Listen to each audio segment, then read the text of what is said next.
So Charlotte, come into the conversation because I want to chat about the history of VAWA. Back in January, we actually talked about a podcast Throughline. Everyone knows someone that actually looked at the first writing of this and how women who were involved in this didn't even ever intend to be involved in it, but ended up, being part of a landmark law. Yeah, I remember this episode of Throughline called Everyone Knows Someone that you and I talked about back in January, spoke about how prior to this law, the whole idea of sexual harassment was not a thing. I mean, it was a thing. It was happening a lot, but calling it that wasn't a thing. Exactly. And, really, this was, let's see, about 3 years post Anita Hill hearings.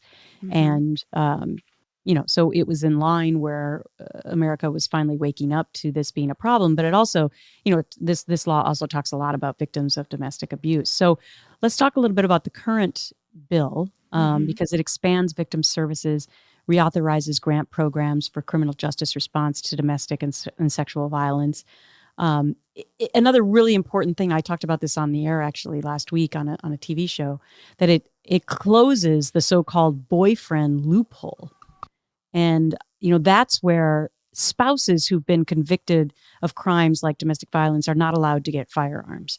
But there's this loophole where dating partners and stalkers convicted of domestic violence or abuse, that they currently can still purchase and own firearms. So this part of the bill would not allow that to happen.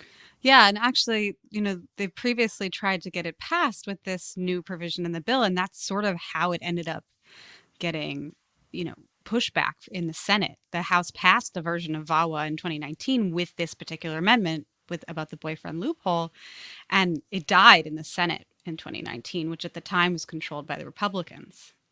Right. And of course, it needs bipartisan support in the Senate to pass. You see, these are things where it just really irritates me that the parties are so far apart on things, because to me, this is common sense. And I know the NRA gets involved in this, and it's really maddening because this is really nothing about gun rights for people who want to own guns and are entitled to under the Second Amendment. But this is about people with criminal pasts who have been convicted of domestic violence and sexual assault, or stalking, of which I've been a victim of, not being allowed to own a firearm. I don't know why any politician would be against that, but I digress. I mean, do you digress though? I think this is eminently important. It's, you get stuck in the weeds about, what the NRA is up in arms about. No pun intended. But I mean, people who do these things, commit these crimes, I think they do lose their privileges. Yeah.